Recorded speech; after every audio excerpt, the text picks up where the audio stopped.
hey, this is Michelle at the top, and something really strange just happened, and I don't really know what to say about it, but... So you saw the title of this podcast. Well, we interviewed Bryn Tannehill for this episode.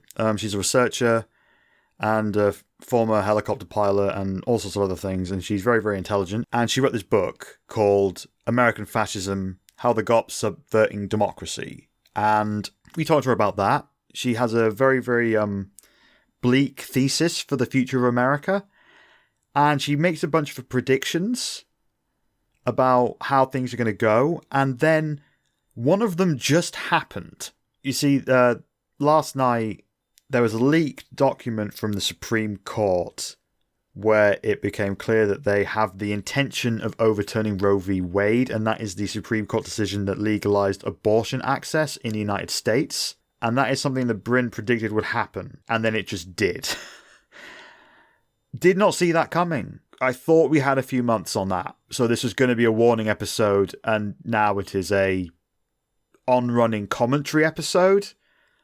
Not our intention. We didn't try to time this to maximize exposure or some shit. Like, who the hell saw this one coming now?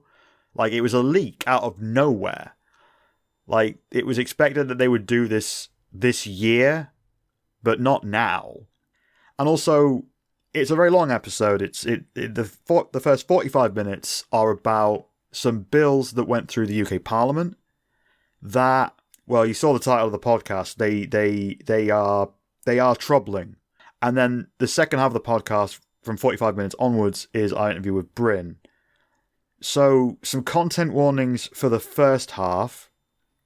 Transphobia, cultural genocide, racism, traveller phobia, government authoritarianism, and just a really bleak future with lots of swearing. And for the Bryn Tannehill bit, the content warnings are fascism. I guess that kind of also counts for the first half too.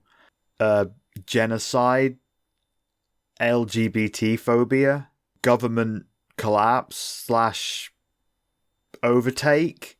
You get the idea. So, this is the darkest episode we've ever done, and honestly, that wasn't what we were trying to do. It just sort of happened because world events over the last, 7 days have been absurd. So, if you are not feeling right, don't listen to this one. And if you've got a good grounding and you want to know what's going on, yeah, keep listening.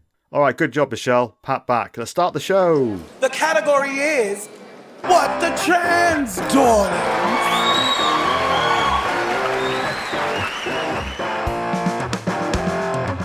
Hello, and welcome to another exciting episode of What the Trans. What the Trans. Yeah, woo. It's honestly, we kind of want to start the show with a bit of energy, with a bit of, give it some welling. But unfortunately this week, it's very, very difficult to summon up a tremendous amount of woo, yay, flavoured enthusiasm, given what we're talking about. More on that shortly, but first, how are you, Michelle? What's new? What's shaking? What's happening down in Groovetown? Well, I've spent the last week looking at all the stuff we're about to talk about, and I'm not going to lie, I'm deeply disturbed. But I'm about to go to a good friend's birthday shindig. Fun. Which, by the time this comes out, I will have done, and I hope to be quite hungover. And tomorrow, this will also have been done by the time this goes out. I intend to go walk on some grass in my bare feet in a summer dress and get sunburn. Nice. I mean, best of luck. Yeah, I'm going to try and avoid the sunburn, obviously. I'm not going to seek it. Yes. But I always miss somewhere. There's always a spot. There is, yeah. Somewhere, usually a shoulder blade or something, where it's Yes. no, that's just a big red mark that sucks for a while. Unfortunately. How about you? You just went out into the world. I did, like just some kind of hero. Well, I don't know. So, basically, long story short, I now have a wheelchair, and so we utilised this, and I used it as a good opportunity to test various types of terrain. Because this is Manchester, so there's everything from tarmac to cobblestones to, really poorly kept paving slabs with lots of ruts and dips in it, so that was fun. But there's now a queer bookshop in Manchester, which is kind of annoying because that was like my retirement plan, was that I was going to open a queer bookshop in Manchester, so they've beaten me to it, sadly. But there could be more than one. You could find a niche. There could be more than one, yeah. It's fine, but it's a lovely shop. So I bought a couple of books. I bought a nice little pin badge for myself, and one as a lovely little present for comrade girlfriend. I love that you call her comrade girlfriend. I mean, it's a very flat team structure. You're going to go show her some solidarity in the bedroom, am I right? Am I right? If you know what I'm saying, ladies. Yeah, exactly. That's exactly it, yes. My solidarity is very solid, if you know what I mean. I don't know. Does that work? Was that sexy, or was it just weird? I don't know. I'm too vanilla to understand half of the sex things you talk about. Okay, fair enough. If I'm being honest. Fair enough, yeah. Yeah, so I'm basically all right. Obviously, on a few days from now, as we record this, so chances are by the time this goes out, I will either have done it or be in the middle of doing it, which is that I've got a gig on Monday, which is going to be my first gig not stood up, like, ever. And I've done I don't know how many gigs, and I've always stood up for them, and now I can't. So that's going to be it'll be fine theoretically. It'll be more comfortable and a little bit more relaxing, but I've got to. Well, this will be releasing like Monday lunchtime, so if you want to promote the hell out of it and tell people where to go, I would have the floor. I would love to. It's a gig called Party in the Pews, and it is at Christ Church in Macclesfield, but all of the tickets are already sold out, so in a sense, it's a bit pointless me even mentioning it. But you're doing a sold-out gig. I'm doing a sold-out gig. Amazing. Doing a sold-out gig with, I hasten to add, the person who is headlining the bill is Peter Hook. Peter Hook and the Light. And Peter Hook, in case you don't know, darling listener, was, of course, one of the founding members of Joy Division and went on to be in New Order. He was the bass player, and he was a musical influence on me from when I first picked up a bass guitar. I was like, oh, this Peter Hook chap had some fun ideas about it. And yeah, and it's just like, holy crap, I'm playing a gig with him, with Peter Hook, with somebody who we could probably legitimately describe as one of my musical heroes. So, I mean, that's a wonderful thing. It's not bad. It should be said that St. Lucifer are absolutely the reason it sold out. How kind of you to say. No, I'm pretty sure it's because it was Peter Hook and the Lights that sold out. So yes, jolly excited. Well, that's what they say. That is what they say.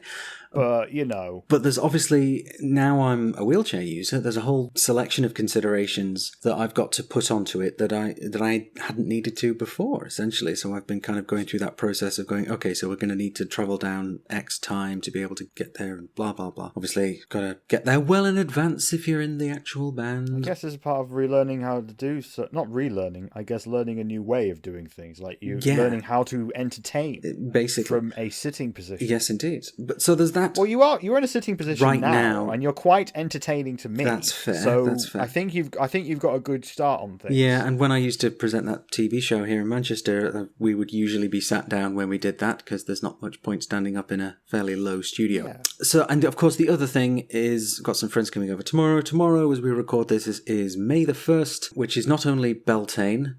Within the, wheel of the year, it's also International Workers' Day. So, solidarity, comrades. However, yes, we need to crack on, don't we, with our first section, which is traditionally called, what's it called? Oh, not the news. It's really living up to its name. It is, unfortunately, this week. So I would just like to preface out there that when we started What the Trans, we kind of envisioned a very, very kind of sloppy local paper thing for the transgender community with swearing and poop jokes. That's kind of what we were going for.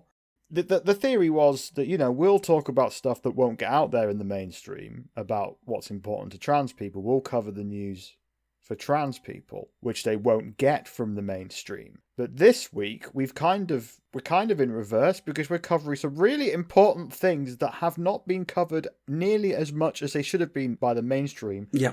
Arguably because they were too busy bashing trans people.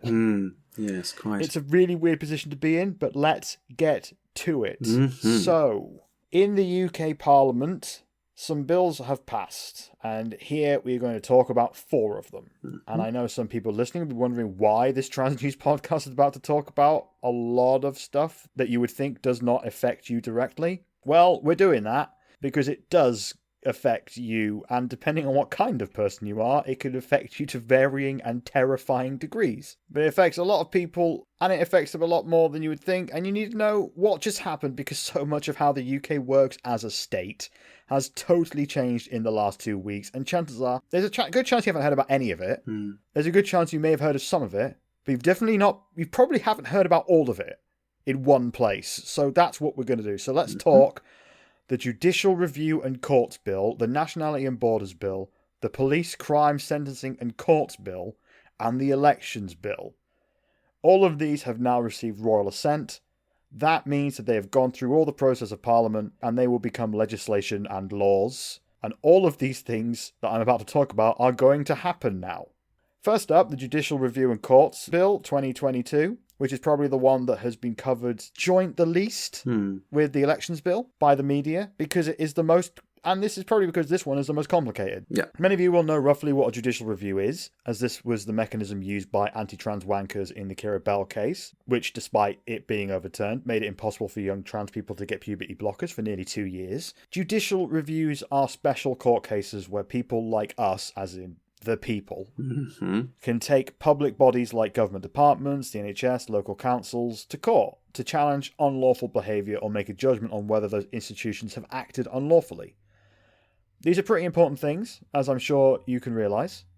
Well, now the Judicial Review Bill has made challenging Parliament's potentially unlawful actions in the future even harder, and in some cases actually impossible. To explain in more detail what the weakening of our courts means, here is Phoebe J. Rose, a trans woman and YouTuber who actually graduated from law school, so knows a lot more about how this will work than either of us will. Phoebe Rose, thank you so much for talking to me today. Can we start with saying what are your qualifications for talking on this incredibly complicated issue? So, for those of you who have never met me before, I am a graduate of the University of Law, and I completed my law qualification from the University of Law in September of 2016, and it has given me a strong grounding in what the law is, particularly with a focus on administrative law, which is what we're covering today. Yes, thank you. So we've just done an intro explaining in very basic terms what a judicial review is. I think a lot of people listening will roughly know what that is based off the Kira Bell shenanigans and everything else. So what does this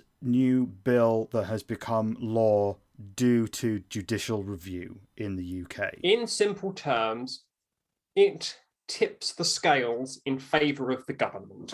So what it does is, I have to use a term here and I'm going to explain it, called a quashing order. So a quashing order is where a decision is made that says that what the government was doing was not allowed, and therefore it says that the decisions made, goodbye to those decisions. One of the first things that this now Act of Parliament does is it suspends quashing orders to allow the government to change what was unlawful about that decision. Now you think that doesn't sound as if it's too bad, but what it effectively means is that the government can now be in court, be told what is unlawful, go to Parliament and change the law so that it then becomes lawful, so that it never has to change what it was doing. So essentially, let's come up with a hypothetical. Let's say the government is caught selling pigs illegally, and under the old rules,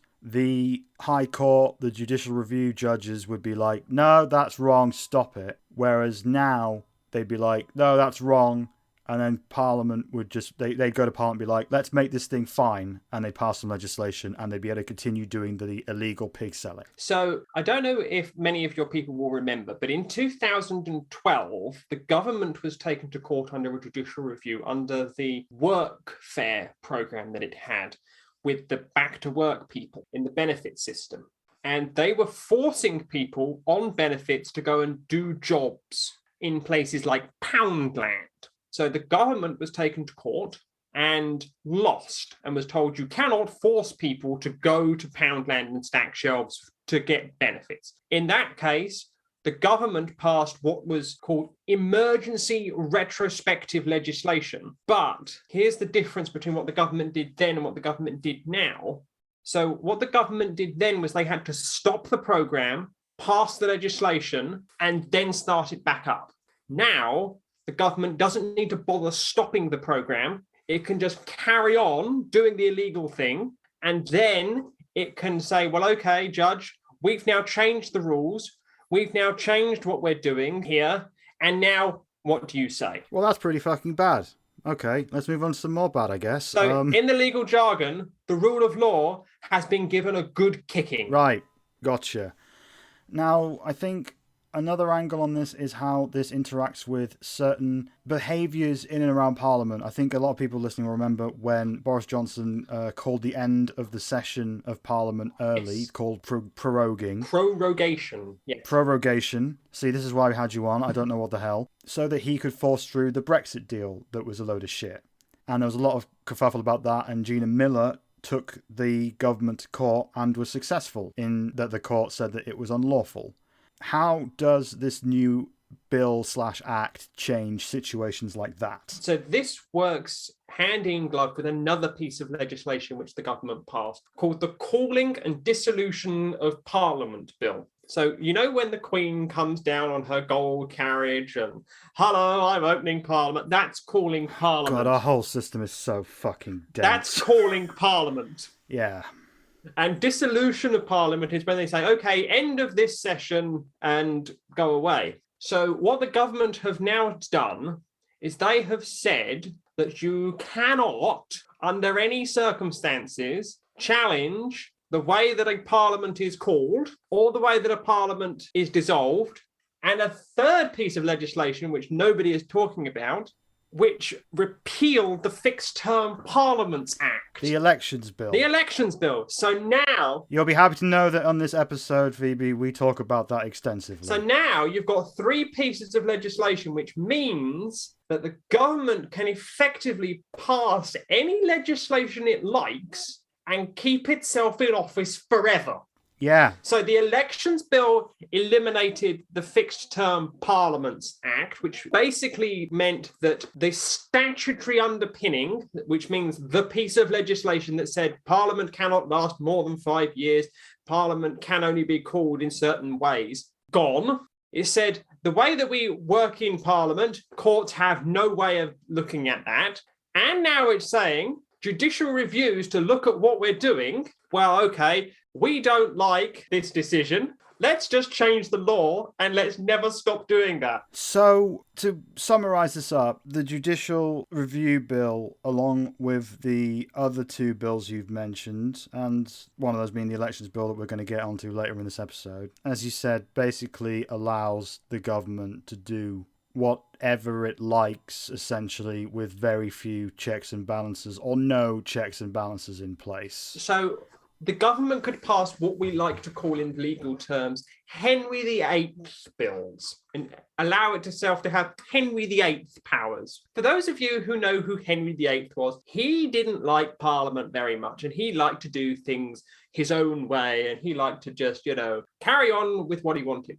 So a Henry VIII clause or a Henry VIII bill basically means that you don't need primary legislation, which is a first piece of legislation, to do something. So if you pass a Henry VIII bill, which they tried to do in the digital economy bill, they tried to put a Henry VIII clause in it to allow the government to just make the rules up as it went along, but that never got off the ground. So the government could now quite happily pass Henry VIII clauses or secondary and change the law change substantial law through what's known as secondary legislation. Yeah. A secondary legislation is legislation which is based in a primary act of parliament, but a minister can sign it. Like a statute, they're called statutory instruments. Some of them go through parliament, but some of them are delegated legislation. Delegated being, in this case, Parliament says that Minister X can do something. Right. So if you were to give Minister X powers beyond this, that, and the other, you couldn't then challenge it under the Judicial Review and Courts Bill, because the government would just turn around and go, well, okay, we'll just change the law whilst we're waiting. Right. So how much media coverage have you seen about any of these issues? Well, in selective trade press, I've seen quite a lot. In things like the legal things that I read, it's been wall-to-wall coverage.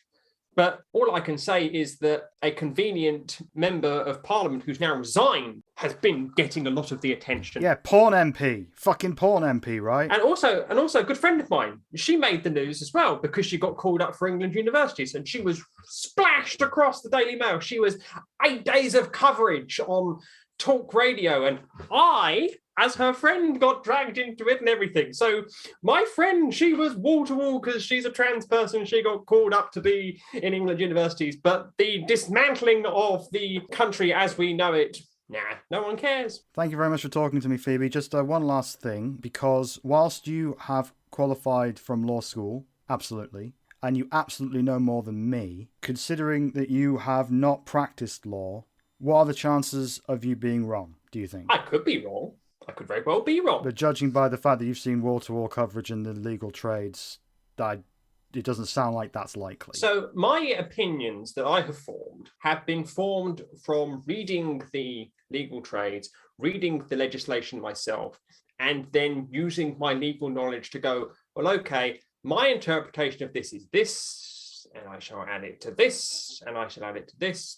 I've spoken to other people who are either currently at law school or who are practicing, who have said similar things to me. I'm not an island who has picked this up and gone, oh, I'm going to talk out my rear end here. Yeah, you're not. I'm not. I understand that, but just in case anyone that is listening goes, she's talking out her backside. I have consulted with people and I have gone, yeah, I'm bricking it. I like to make the point that what Phoebe is offering is not in any way legal advice. What the trans is not in any way, shape or form able to do that. But as a legal analysis, it's safe to say that you've got game. You've got game. The sentence you're looking for is, I am offering you legal information. This is not legal advice. This is not individualized or personalized legal advice. This is legal information based on my own personal understandings and knowledge of the legal system. This legal information is herefore given as information purposes only and should not be constituted as legal advice. Should you require independent legal advice, you should retain your own private individual legal counsel and should not be in any way relying on what the trans or myself for legal advice, as this is purely legal information. Thank you for saving our butts legally, and Phoebe, thank you so much for talking to me today. You're more than welcome. So that all sucks, but up next, something else that's bad. The Nationality and Borders Bill has become a law. This one you may have heard about as a horrifically racist piece of legislation that has been put through. It has criminalised the act of asylum seekers travelling to the UK by unusual means, which basically means over the channel from France, meaning that people can be arrested for travelling to the UK to seek asylum from persecution. Let me put that another way. It is now illegal for some people, depending on how they travel here, to exercise their human rights under the Geneva Convention. That doesn't sound like it should be a thing that should be allowed to happen, but it has. Here we are. Here we fucking are. Those found to be in breach of that can be picked up and dumped in Rwanda for the rest of their lives now. Yep, saw that in the news and it just... I don't know why. I'm laughing because that is a sentence that is so fucking evil. I can't get it through my head. What the fuck is going on? It's like cartoonishly evil, isn't it? You know, it's Children of Men. It's the movie Children of Men without the 0% fertility rate is what that shit is. Yeah. The bill also gives Home Secretary Priti Patel, who is possibly one of the worst people who's ever lived, the powers to strip UK citizens of their citizenship without telling them. That means she can just revoke someone's right to be here in the UK. Now, this is limited by something. She can't make someone stateless.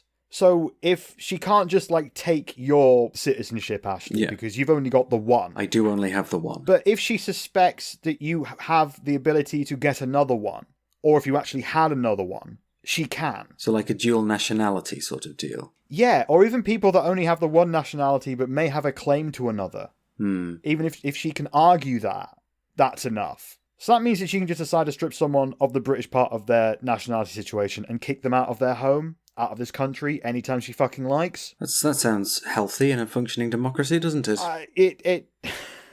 I'm just going to keep reading before I start crying. Yeah.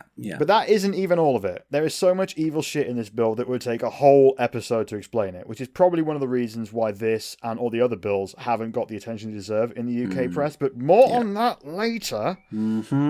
Next up, the Police, Crime and Sentencing and Courts Act of 2022. This one we have talked about before when we had Percy on from LGBT Traveller Pride a few weeks back. Indeed. But here is what that's going to do. It has been made less shit than it was, but it's still a pretty shit. It's still pretty bad, yeah. It's still got the cultural genocide of GRT people in it. That's the thing. That hasn't changed. And that was the main thing, really. Yeah, I mean, it's really hard to point out which parts are the main terrible things or not, because there's much shit. There's just so much shit. I don't want to be the one who is in charge of trying to figure out what's the worst thing. Okay, that's fair. That's just me being a coward more than anything.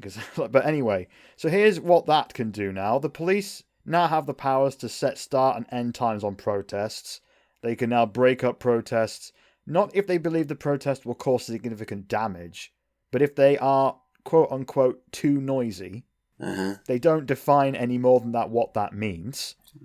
And they can prosecute protesters far easier, and protesters who break these new rules, even if they don't know that they have, because they don't know the end time that the police have set or something, risk being fined £2,500 or being imprisoned for up to 10 years. Right. So it could be argued, and has been argued by some, that the right to protest in the UK, well, the act of protest, I should say, has in effect been criminalised, because these measures can be used against a one-person protest who's just holding up a sign.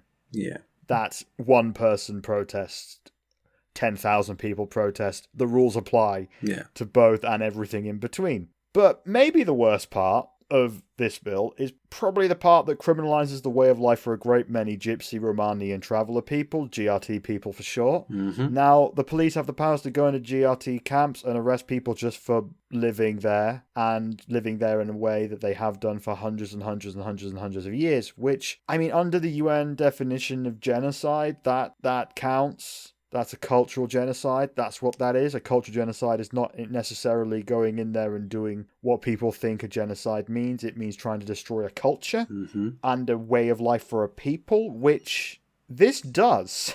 Yeah. So it is the definition. I'm not using the word genocide wrongly there with this. And the kicker is, with all of that, if GRT people protest the genocide, they risk all of the horrible shit from before that I mentioned, being arrested and put in prison for 10 years and being fined. So, great. That's just... Finally, in this happy segment, the elections bill went through after months of bouncing around Westminster, and this has terrifying long-term implications that I don't think are being talked about nearly enough. So in the UK, we have elections, as everyone knows, where we decide who runs things for a set amount of years. We have local elections, national elections, and occasionally we have a referendum, like the Brexit referendum or the AV referendum from 2011. You know, those things that make you go to your local primary school and mark a bit of paper with a pencil, despite the fact that it could feel pretty pointless doing that. But it isn't entirely pointless, because at the very least you could contribute to getting rid of nightmares like any Conservative candidate. Like, it's not completely pointless. You can make things less shit. You can select a different kind of shit that is less shit, basically, when you vote. That's what voting is. It's damage limitation, is how I see voting. Well, that last bit has become a whole lot harder when it comes to getting rid of the Tories, because the elections bill is now law. So what does that mean? Well, in the UK, elections are overseen by the regulator called the Electoral Commission. Their job is to make sure everyone in an election follows all the rules, that they don't spend too much money, and that the people doing the counting, working the polling stations, all of those people don't compromise the integrity of the election result. 2 weeks ago, this was a thoroughly independent regulator. Kind of toothless, they could only do so much and not nearly enough, they didn't have enough power, but they had some. Now the Elections Bill has handed the keys for the Electoral Commission to the sitting government. The same government that run in the elections they now have the power to oversee. There's something about that that's just not quite right. I can't put my finger on it. It sounds a bit Putin, doesn't it? It sounds like something Putin did, because it is something Putin did. Oh, gosh. Well, what a surprise. Yeah, Putin did this, which is why he wins every goddamn election he's in. Yeah. But anyway, let's get some background. 1,000,000 years ago, when the Brexit referendum was happening, the official Leave campaign, Vote Leave, found an ingenious way to cheat. They had reached the limit on what they could spend under rules from the Electoral Commission. So they went and found other tiny groups to use to essentially launder donations to get around the limits. One of those was Darren Grimes's Believe campaign group, who had not got anywhere near their spending limits. So Vote Leave gave Believe their extra cash, but Believe were basically an offshore account for the Vote Leave campaign to the tune of around £750,000. The Electoral Commission found later that Vote Leave, by doing this, had broken the law. They fined Vote Leave a tiny amount of money and barely anyone saw any consequences, but this did make a lot of stink in the press at the time. But it wasn't until after the UK voted to leave the EU, which happened for a number of reasons, but one of them was because Vote Leave fucking cheated. Boris Johnson and Michael Gove both campaigned for and were involved in Vote Leave. They have already been involved in a big fat public vote that they won with a group that they were involved with that were cheating. It doesn't take a genius to realise how dangerous giving Michael Gove or any politician the keys over the regulator that regulates elections they run in.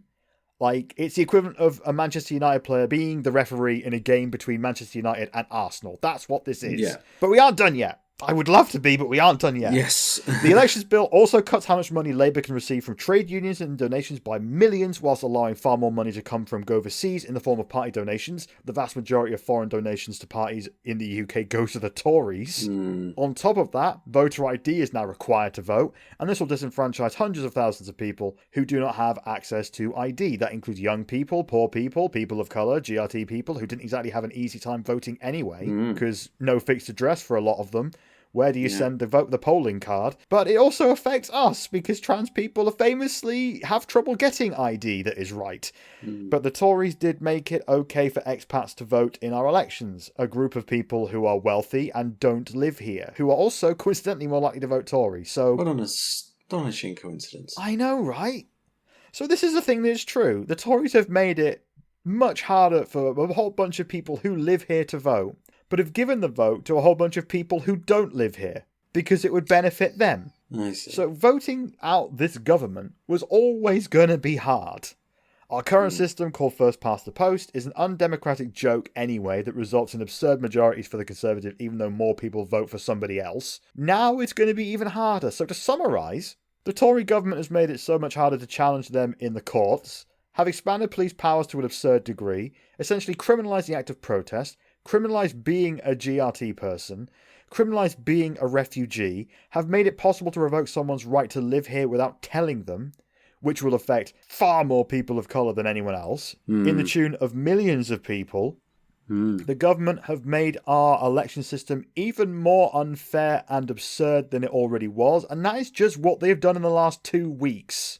Now, after watching the House of Lords pull this shit, I wrote up a thread on Twitter where I compared how much the big broadsheet papers have covered the elections bill compared to trans issues. I chose to do this with the elections bill because I think this was probably the least reported bill out of the 4, joint last with the judicial review bill. Okay, yeah, with you so far. The results of my little Google evening were shocking. I just Googled every major big paper website for mentions of transgender and for mentions of the elections bill. Yeah. So the Daily Mail, the Times, Telegraph, Guardian, Independent, iNews, and the Financial Times. And they all reported many, many, many times more, to the tune of thousands more times, on trans crap than they did about this elections bill. And almost certainly more than the other nightmare bills here. It's quite possible that they all reported more on the trans Olympic weightlifter than they did these bills. Yeah. And she was knocked out in the first fucking round. You know? Like, what the fuck? Now, this is why we are covering things and telling you this here and now. The UK press has failed so fucking hard. It was their job to tell people about these bills and what they would do. And some did a bit. The policing bill and the borders bill got some coverage, but nowhere near enough. Whilst the judicial review bill and the elections bill basically got nothing. Like, Open Democracy covered it a fair bit. The Independent covered things a bit more. That's basically it. When you come to the more mainstream ones, they got covered in places like Galdem and Days, like, you know, more independent outlets, but nothing on the level that it was needed. Yeah, nothing that you'd expect. Yeah. Like, the only major outlet that covered the elections bill going through was the Independent. And honestly, Ashley, for a good 6 hours, the only media outlet in the UK who was reporting on the elections bill was What the Trans on Twitter. Jesus. I wish I was kidding. Like, I wasn't the only person there talking about it. There were a few people going, "Oh, this is the end of democracy" and stuff. But these are like individual accounts and the odd like charity and stuff. We were the only media outlet on this. It wasn't for like 13 hours until the Independent covered it, really. And a few outlets I never heard of, like Bywire and stuff, like lefty outlets that I've never fucking heard of in my life. But of course there were stories that day about trans people and how we suck. Of course there were. Yep. The Daily Mail ran stuff. The Telegraph ran Nadine Dorris saying that trans people shouldn't be allowed to play sports. Like, I thought I was losing my mind. And I'm going to tell you something, Ashley, that I haven't really told anyone. But this actually happened. After this, I genuinely thought that I was delusional. To the point where I was there checking the like NHS websites and stuff for symptoms of like delusional disorder to see if I was like getting something really wrong. But then I wasn't, because the Independent covered it. Right. So it was real. That I just couldn't believe that nobody else was talking about it. Was picking it up, yeah. That was the thing that shocked me the most. Like, I kind of didn't expect them to cover a lot of stuff with a lot of these bills, but I thought in a country that kids itself into thinking that we're like the best at democracy ever would give a shit about that. But I was just so wrong. But of course, the majority of these bills absolutely exist to brutalize people of color, immigrants, and refugees. That is why they exist. Yep. The UK. I mean, what else could it be, really? Just like some of the logic of these bills just doesn't make sense on its own merits. Yeah, well, if you put it in the context of like the last 30 years of anti-immigrant racist coverage in the mainstream press, this is kind of where it was heading all the time. I mean, the UK has been told for years to hate minorities, and this is one of a series of hammers over a number of years that has been crashing down. And us, trans issues, we were a hell of a distraction over the last 6 years. And especially over the last 2.5 years this government's been a thing. Like, we have been a perfect distraction in the press for how the government's racist agenda has possibly turned us into an authoritarian one-party state. Like, we just got fucking Putined. Hooray, well done us. We were coming up with what we were going to talk about for this episode, and we were writing the script, and we've looked over the script just before. We were going to like do the EHRC stuff, which we still haven't covered. Well, it's more a case of, for anything else that we've covered over the last, 3 years is it that we've been doing this? 4 years now. We're coming up to 4 years. Oh, gosh. Describing it in the terms that we've just described this bill in would have sounded hyperbolic. It would have sounded like we were kind of overstating it. Whereas this stuff is actually happening. This stuff has gone through. Yeah, if anything, we're understating it, because if we were stating it as it was, this would be a 9-hour podcast. Yes. And it's come through, just these 4 bills have come through just in the last sort of couple of weeks and have fundamentally changed the landscape for a lot of people. They've been on the books for a year. Yeah. And a lot of these are like manifesto promises, and we've covered bits and stuff here and there.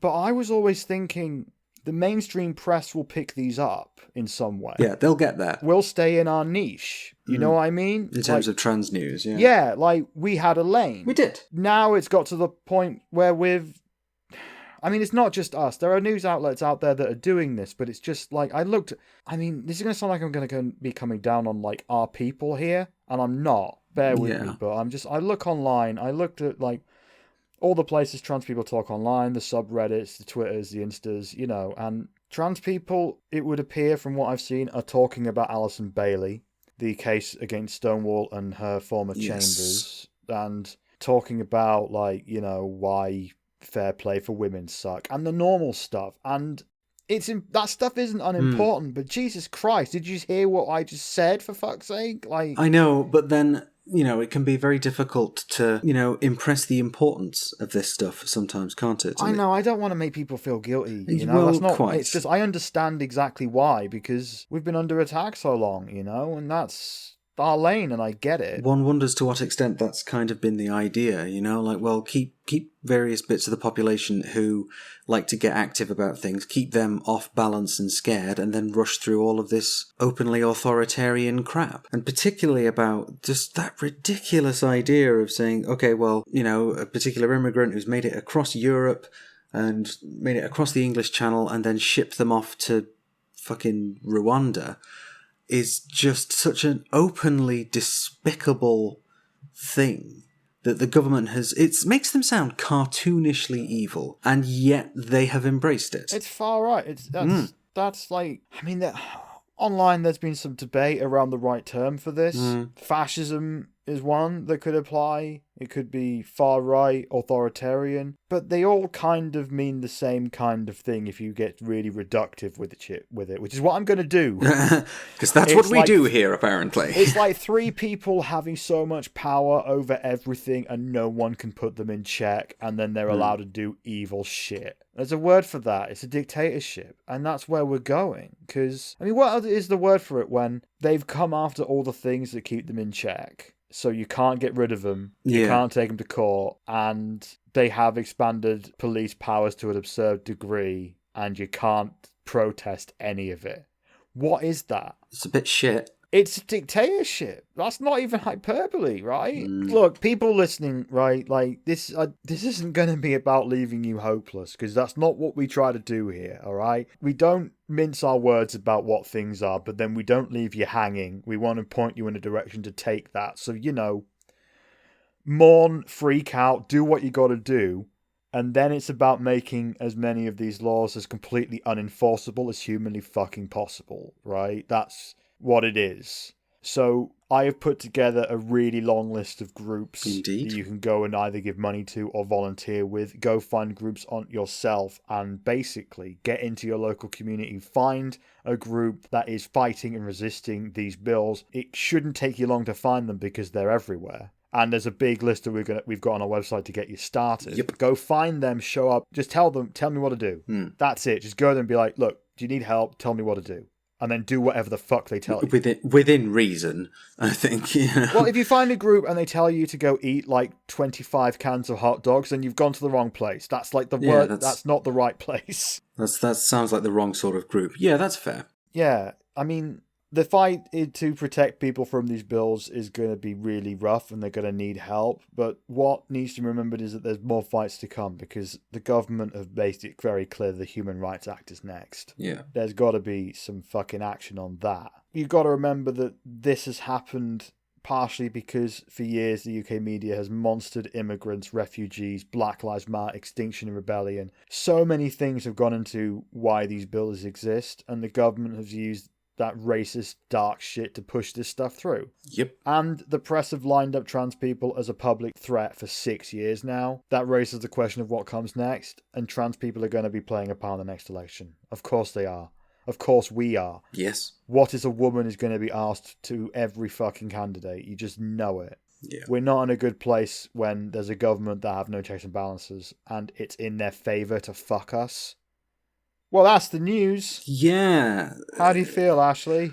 Not how I wanted to feel, I think, but then I'm not quite sure what else I was expecting. I think all of this stuff is really bad, catastrophic, really, to any country that wants to describe itself as a democracy. And as you say, I was shocked, really, because there has been, you know, mainstream news media coverage about the bills, about the GRT bill. I've seen stuff on the BBC and the Guardian. Sorry, the police crime sentencing bill that's got all that cultural genocide stuff towards the Gypsy Romani traveller community. That bill, I've seen a bit of discussion of that, but not a peep. Nary even a wink nor a tip of the hat to the fact that the bill has actually now gone through several crucial stages to actually become a law. And that's shocking and terrifying, really, because as trans people we can probably answer this question, but, you know, do you think they'll stop with us?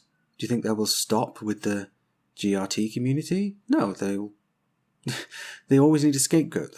This Tory government loves having something to punch down upon. So if they say that, oh, well, we've solved the problem of trans people, forget for a moment how they might have chosen to do that, but let's say that that's a claim they can make. Who's next? Do they then just stop and, there's everybody live forever in peace and prosperity? No, it has to carry on. There has to be a new scapegoat, a new target. Yeah. I think if there are any cis people listening to this, I think you really might want to consider who that would be if it's not us, because we might all be about to find out. Yeah, and here's the fucking kicker, right? I mean, there's so many kickers with this, but yeah, it's just full of kickers, really. It's like a giant wheel that's just got boots on it. Yeah, but this is what they could get away with doing with protections in place that no longer exist now. It's just, imagine what they can do with all these new powers that they have consolidated. This needs such a response that there is a response from all of the people you would expect there to be a response from, but I think that it needs to be bigger than it is, and I don't think that's controversial of me to say that. The fights need to become a lot bigger than they are. So you person listening, doing nothing is saying that you're okay with this shit. So do something, please. Unless you're really ill or something, I'm not going to be get out of bed, person with disease, and go do things, but you know what I mean. If you can, thanks for letting me off the hook there, Michelle. Really appreciate that. You know what I mean. I do. I'm funning with you. Do what you are able to do. Indeed, and I think resisting things like this is not just about massive protests, sort of showing up and taking up space at the risk now of being arrested simply for doing so. But there are other ways of gumming up the works of what the government intends to do, and that's something that's worth thinking about. Yeah, check the list of things on the webpage for this episode. There's so many groups I've put together that will be able to give you tips on what to do. Aggressive non-compliance is always a good start, and I will let you all work out precisely to what I am referring to. What that means for you. Well, because if I make too much of a specific suggestion, then there's certain things that I don't think we would go so far as to say, you and I, Michelle, because what would the government do? That's assuming they even listen. Although I do keep underestimating our reach by a ridiculous amount. That's very true. I think we both do, to be honest. But yes. I went to Cardiff recently to cover an anti-conversion therapy protest, and people listen all over the place. I want to shout out to a bunch of young'uns in the middle of Wales. Spoke to a friend of yours at the protest. They said something very nice to me, and if you're out there listening, hi guys. Hello, sweeties. But so we got some meat. We do have some meat, and it's on a similar theme to what we've just been talking about in terms of the news, which is a governmental swing to authoritarianism. Now, in this particular one, I was quite excited to do it, actually, to be involved in this recording, because we were interviewing an American author, activist, writer, helicopter pilot, all-round really interesting person, Bryn Tannehill, who, obviously, she's got a Medium page. She's had a couple of books out, and one of the books that came out quite recently, I think it was last year, is called American Fascism: How the GOP is Subverting Democracy. So I've read this book now. It is, if I had a book club, I would definitely put this book in it. I don't have a book club, although if you think I should have one, then just let us know on the Twitter, #Ashley's Book Club. I'm kidding. But we interviewed Bryn Tannehill about the book itself, about the political outlook in the US, and to an extent about what that could mean here in the UK, things that we might like to watch out for or need to watch out for, things that we may need to be prepared to resist. And so I was really, really pleased to be involved in this interview. And Bryn, if you are listening back to this, thank you so much for sitting down to chat with us, and love your work, darling. And so here it is. Let's play the tape. So we are very, very happy to have joining us all the way from the US of A, author, writer, activist, researcher, all sorts of things. Bryn Tannehill, author of the book that we're going to be talking about today, American Fascism, How the GOP is Subverting Democracy. Bryn, absolute pleasure to have you on the show. Welcome. Thank you so much for having me. I really appreciate it. Before you ask a question, Ashley, you missed out former helicopter pilot. I did, didn't I? Gosh. You got to include the helicopter pilot part. You got to. Yeah. I have to admit that is the fun part. It does sound like the fun part, to be honest. Yeah, okay. Fair enough. Well, I'm not going to do that list again, so let's just leave it in, I say. It's fine. So, as mentioned in the intro, you have relatively recently published a book which might be considered to have a startling, perhaps inflammatory title, in American Fascism, which I will just come straight out and say, I've read it, it's excellent, I recommend it, you should check it out. It's a pretty comprehensive look at where the politics in the US is at, and particularly the various efforts to derail and stifle democracy. So my first question, Bryn, really is, was there one particular event or epiphany that you had that prompted you to write this book? So I talk about it in the beginning, and it was right around the election in 2016. So on Halloween 2016, I was at a little in-group gathering of planning of LGBT activists who were talking about all the wonderful things they're going to do when Hillary Clinton wins, right? And me and a very a senior trans man who's a lawyer, a good friend of mine, we were kind of sitting in the back as kind of the elders, statesmen and stateswomen, to kind of give a reality check to where things were going. Me as kind of a government and policy wonk insider, and him as a lawyer. And during a break period, I met with one of the conference organizers, and I'm like, we're not doing any talking about what the plan is if Hillary doesn't win. She's going to win. Yeah, but what if she doesn't? We'll figure it out. Problem is we never figured it out, because even at that point, I had recognized that there was a deep, deep problem. During the 2016 campaign cycle, Trump kept repeating this phrase that went something like, one people under one flag, saluting one flag under one God.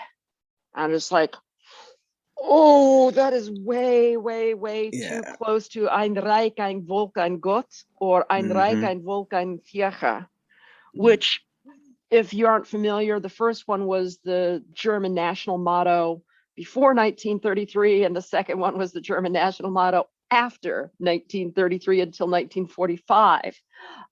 So that was kind of my oh crap moment, where I was like, okay, this is impossible for me to ignore the parallels, and it got me thinking. And in 2017 and 2018, I spent most of my lit review on my book trying to figure out, well, what is the best pathway out of this, right? And the terrible, horrible thing was that as I looked at all the body of literature on, well, what's the path for the U.S. to escape fascism, to get away from the course we're on? Virtually every one of them was completely infeasible under the American system of government. Just not going to happen. No way. Yes, if you could do them, right? Yeah, that would work, but there's two old sayings about that. One of which is, if wishes were fishes, beggars would be kings. And in a more American aphorism, and if a frog had wings, he wouldn't bump his ass when he hopped. Yeah.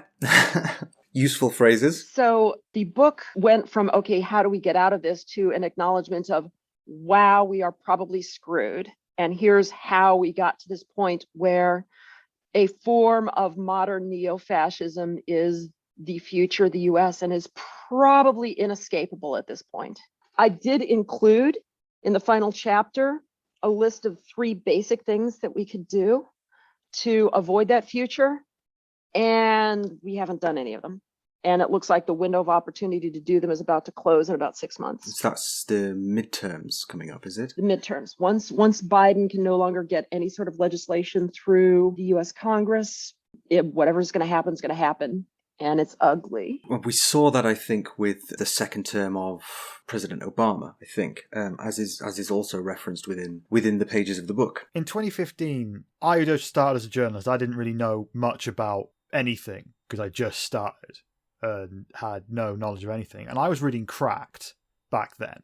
And that was the first time I read anything by anyone where they said that Trump's going to win. That was by Adam Todd Brown, who's like a comedian. And what struck me from what I've read of your book is that he basically kind of wrote like a very, very simple version of what you wrote at different parts of the book, but with more dick jokes. And at the time, I just remember thinking, oh, wow, this is terrifying, but it won't happen because everybody else on Cracked, which is my main window into America, was just like, it's absurd. No, look at him. He's a joke. He's the guy from Home Alone 2. And that's how he got you, right? That's how he got there. By just people thinking it was a joke. I think we could draw a comparison to Boris Johnson if we would. So Boris Johnson did go to elite schools in the UK. He did. That as much as he comes across as a buffoon, he's not a complete moron. No. That I've heard descriptions of him is that he plays the buffoon to get people to lower their guard because he's actually a very ruthless and calculating political operative. That's not Trump. Trump is petty and venal and doesn't think things through and has never read a book. He's ignorant and he enjoys remaining ignorant. He assumes that because it's his opinion, it's obviously right because I'm never wrong, that he never commits any errors, or if he does commit errors, he draws all the wrong conclusions, like the fact that he was prevented from stealing the US election doesn't mean, wow, I guess I'm kind of going off the rails here. It's, I just need to put in more loyal flunkies and replace some generals and replace the Supreme Court and then maybe just ignore this. The conclusions he draws are never result in introspection. That is beyond him. Unfortunately, it seems to be beyond quite a lot of leaders at the moment, doesn't it? So, within the book, obviously, it is pretty comprehensive in terms of political history of the US, which is relevant. You've highlighted quite a bit of stuff, particularly with regards to the late 20th century presidents like your Nixons, your Reagans, who it seems have laid some of the rhetorical groundwork that Trump and others have successfully exploited. So in the US, how well known do you think some of that history actually is? So the basic history of Nixon and Reagan is pretty well known. And I discussed some of it and, the Southern strategy and the Great Shift, where the South used to be solidly Democratic. And then it's become the bastion of the grand old party, GOP, Republican Party. Same thing for British listeners.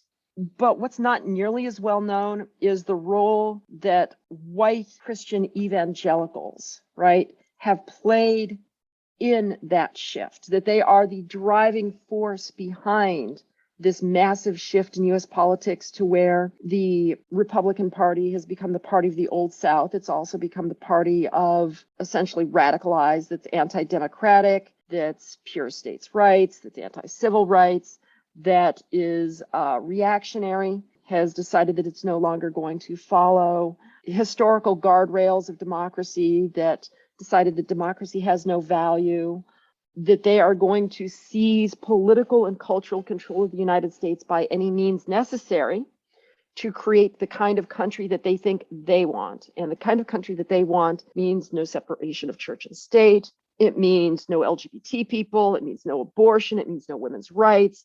It means destroying things like protections against rape and rape shield laws. It means blocking any kind of references to the role of the South and white evangelical culture in things like slavery and Jim Crow and opposition to the civil rights movement and lynchings, disenfranchisement, redlining. The US has an absolutely horrific history when it comes to race. And a lot of what they want to do to block out discussions of race involves denying reality, right? Claiming that, the Constitution was always about freedom and it was imperfect, but it was good intentions. Like, no, the Constitution had things built into it that prevented slaves from ever being considered American citizens. It had things in it like the Three-Fifths Compromise that were meant, to grant the South as much power as possible, despite denying the vote or even citizenship to most of its citizens because they were Black. The U.S. has the Reconstruction was all about destroying human rights. the US has a absolutely horrible history when it comes to race, but in order to see the nation the way they want to see it, they have to prevent any and all mention, discussion of things that are historical, verifiable fact, because they're literally baked straight into the original wording of the Constitution, to which there's no debate about. So I think we're seeing some of this with the, I don't want to say debate, furor, manufactroversy over things like critical race theory within the US. So critical race theory, right, is tied up very much with some of the anti-trans and anti-LGBT rhetoric. A lot of it was pushed by a political operative by the name of Christopher Rufo, who's admitted that the critical race theory stuff was all a not a false flag, but it was a manufactured crisis designed just to get people angry and to stop thinking and to start pointing fingers and to get the base riled up. Similarly, he's targeted LGBT people and particularly trans people as the next thing that needs to be the centerpiece of conservative agitprop. And they're succeeding. Trans people have now more or less supplanted critical race theory as the biggest argument in the anti-woke and culture war narrative of the GOP. This is incredibly dangerous because there's so little understanding of trans people. There's so many misconceptions. There is so much hostile media. The hostile media and conservative echo chambers have an amazing amount of reach within social media. And that the kind of language being used now, accusing LGBT people of being pedophiles and groomers, is the kind of language that you see before a genocide, because pedophiles and groomers are people that society at large generally sees as not worthy of existence. They are subhuman. They are non-humans. They do not have human rights. The only thing to be done with such individuals is to kill them, right? And that's when you start labeling an entire group as people who have no place in society and it's best if we just kill them because there's no reforming them. That's extraordinarily dangerous because we're seeing that kind of language and that kind of rhetoric at the same time a fascist party is gaining permanent control of politics and the courts, which I shouldn't have to explain why that's a bad thing. Indeed. You do not, I think. Well, actually, I do have a counterpoint. I don't. I'm kidding. I was going to say, Michelle, good Lord. I think there's been a certain amount of concern in the UK that the government, which is absolutely leaning into some of these culture war talking points, is about to or is potentially taking us in a direction of something very, very dangerous indeed, particularly for Gypsy Romani traveller people. One of the bills that Michelle mentioned at the top of the interview that the British Parliament has just passed specifically targets the traveller community in a way that has been described as a sort of cultural genocide. And it's genuinely a scary and unnerving thing to witness, particularly in countries such as ours, where for so long the rhetoric, the story the country tells about itself is one of freedom. And that is clearly being subverted by the people spouting the same, we have to have our own freedom. Brexit means Brexit. We have to get away from the control of the EU. Or make America great again. We have to stop these woke liberals from infiltrating our universities and indoctrinating our children. Sorry, went a bit Cody there. Apologies. I do see your point that things are different in both countries. I think there's a certain amount of similarity, but at the same time, culturally, the US and the UK are really very different. Yes, fine, we speak the same language, and there's a lot of soft power stuff in terms of music and television shows and blah, blah, blah.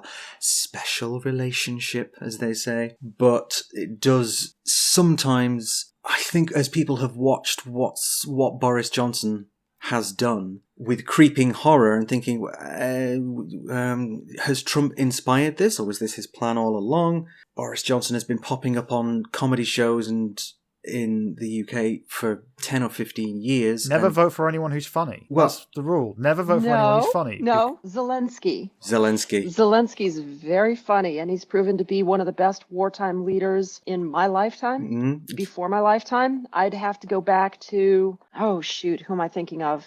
Golda Meir is the next closest wartime leader I could think of that's done this well. That's actually sort of stood up and rallied the people to the extent that I'm sure autocrats all over the world have looked at Zelensky and thought, oh, I wish we could do that, but without having to get invaded by the Russians, hopefully. Okay, that he is the exception, but I stand by it. I've been burned by Trump and Johnson. They've both made me laugh at different points in my life. Well, I'm done. I'm going to vote for boring people forever now. That's it.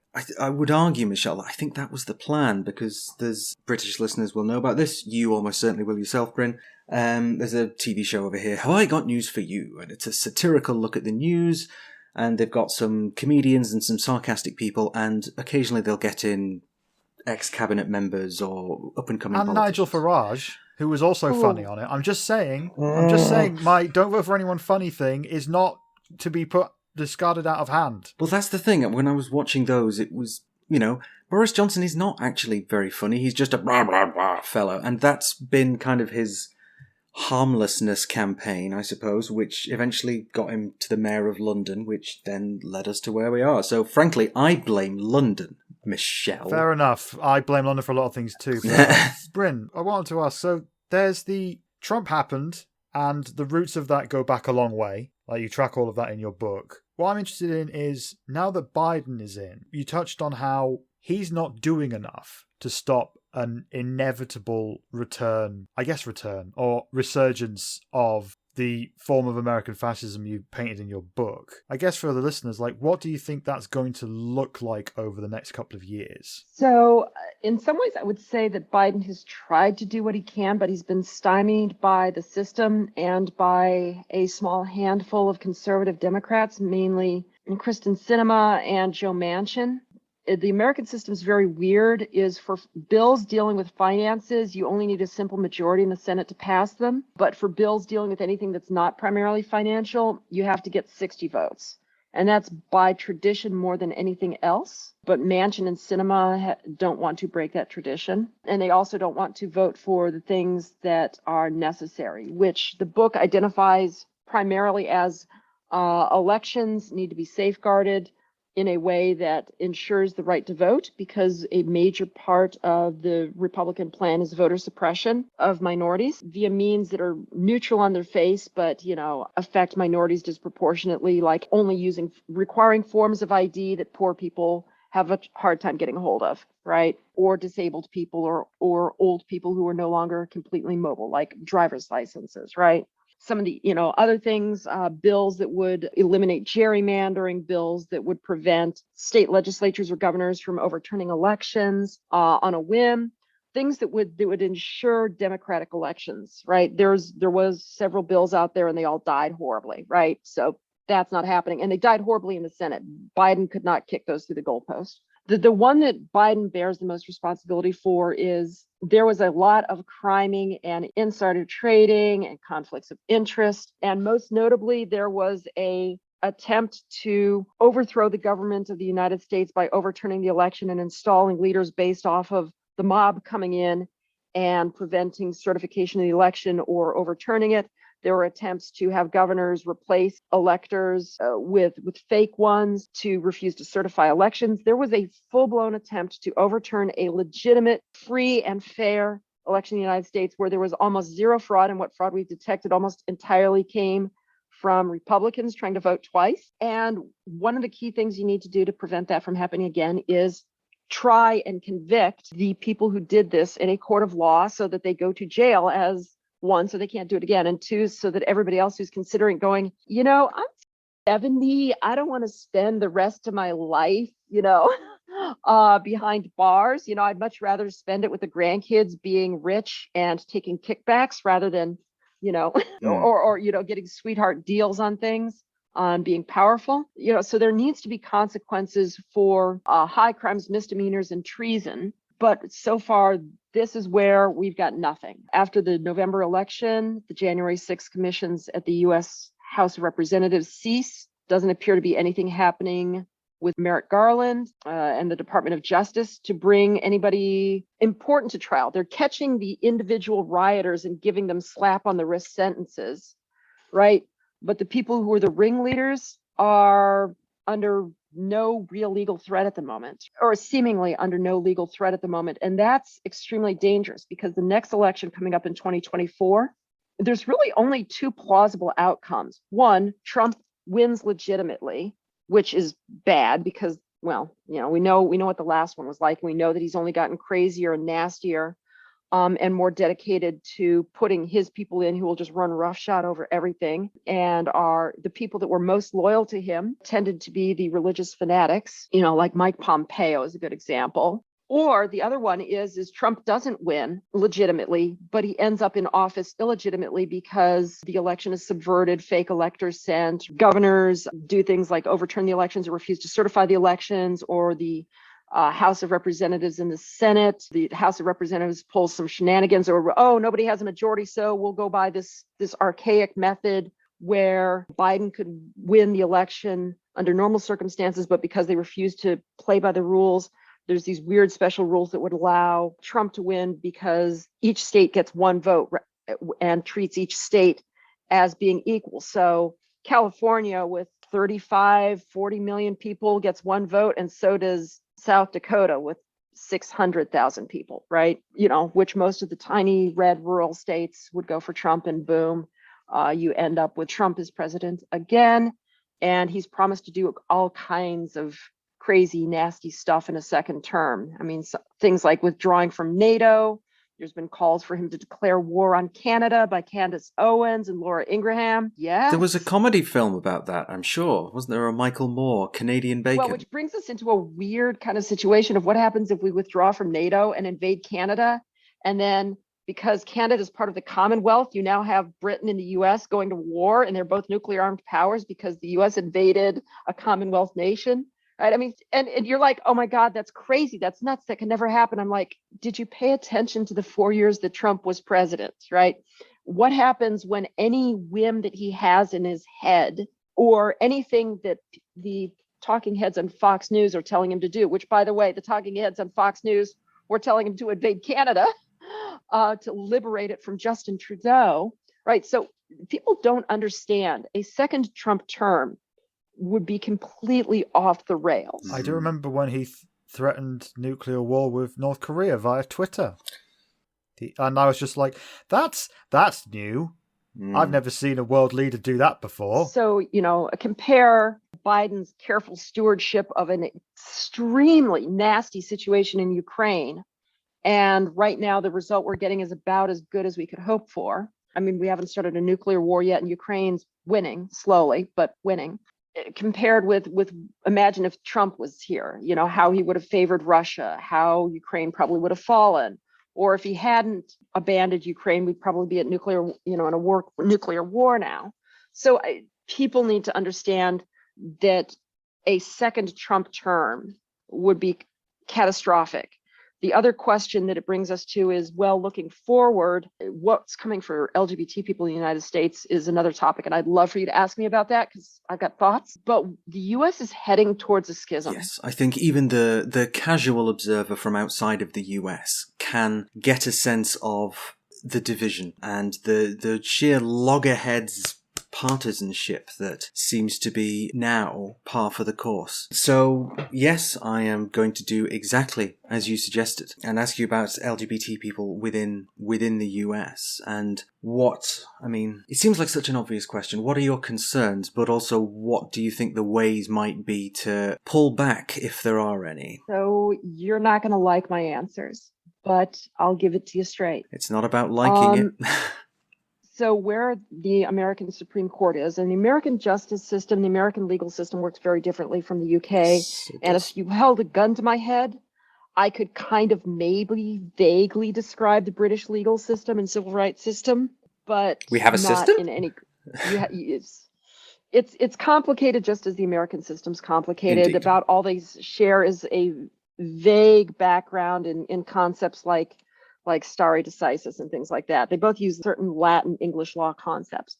But where we're going in the United States with our Supreme Court and with what people want to do to LGBT people is we're going to see same-sex marriage overturned. We're going to go back to a point where roughly 35 out of 50 states, same-sex marriage is illegal.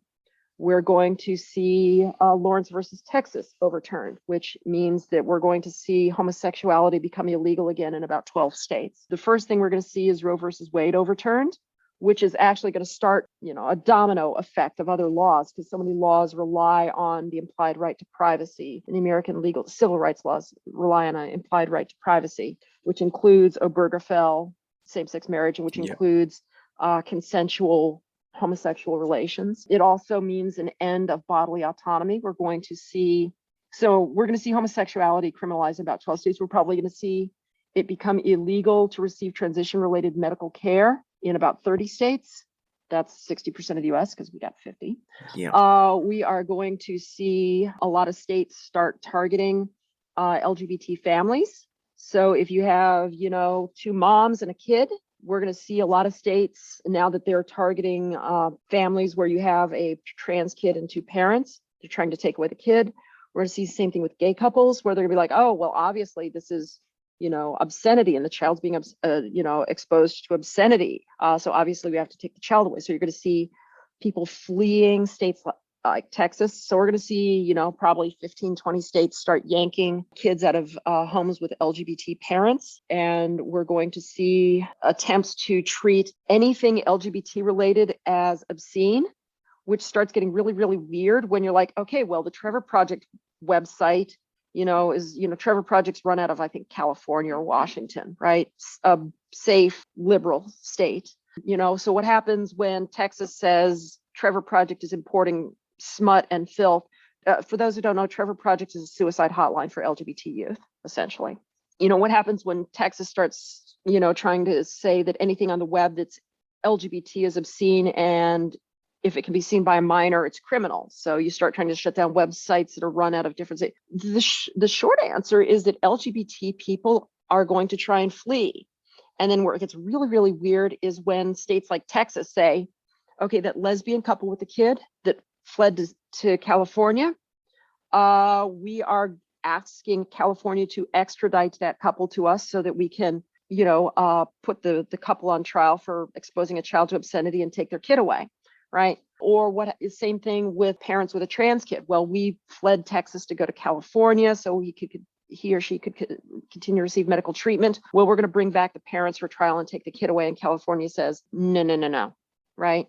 Same thing when Texas or another southern state says, okay, you went to California to get an abortion. We're going to drag the mother and the doctor and the airlines and anyone else who participated in helping this person get an abortion under what's known as the felony murder rule, right? Which is basically accessories to murder can be tried for first degree murder, even if they had no idea that they were participating in the murder. So like the old example would be is like, I'm a cab driver and somebody hails the cab and they're like, hey, take me to the airport. I'm like, okay. I drive you to the airport and you get out and you pay me. And it turns out, oh, the guy was getting, a ride after, robbing a bank and shot one of the guards. Now the cab driver could be tried for first degree murder, right? Weird rule, but it exists in mostly southern states, right? So the result is that we're going to see red states, conservative states, aggressively trying to eliminate LGBT people from its culture and trying to assert their ability to bring them back, right? To assert their authority over blue states to protect them. And this is going to set up a showdown that looks very, very much like a particular point in US history that was set off by a Supreme Court deciding that yes, red states, slave states, can do exactly that sort of thing. In the 1850s, it was slave states made it effectively impossible for Black people to not be slaves no matter where they lived in the United States, and forcing the Fugitive Slave Act that even if somebody escaped, that you could hold anyone who helped the escape happen, could be held criminally liable. Even if a slave was taken to a free state and lived there, they couldn't be freed. That essentially slave states had complete authority over the issue of slavery over the entire United States, right? And could drag slaves kicking and screaming back from wherever they escaped to. And we see now today, conservative states are setting us up for exactly that. Can red states exert authority over the entire rest of the United States on things relating to abortion and trans people and lesbian gays and lesbian and gay parents and trans kids. And if that doesn't set off a internal conflict or attempt by blue states to regain their autonomy, I don't know what will. But the thing is you have to understand that there's this concept of states' rights that's long been the argument of conservative Southern states. And guess what? The U.S. Supreme Court, which makes final decisions on everything law related, now has a supermajority of conservatives who are very pro states' rights.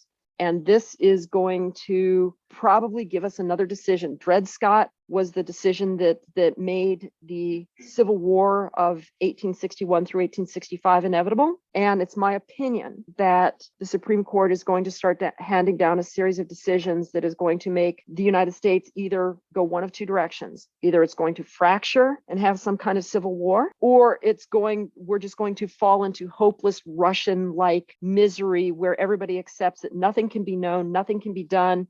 Our lives are misery, but why bother trying? There's nothing we can do to fix it. While liberal and democratic politicians tell us, oh, we'll get them next time. We'll get them next time. We'll get them next time. And we never do. The same way Putin's opponents never win an election. The same way Orban's opponents never win an election, right? In Hungary, right? Because the game is rigged, which is basically continue to function on false hope. And in the latter case, where the U.S. sinks into permanent fascism with no real resistance coming out of other states, you have one option left, which is to get out.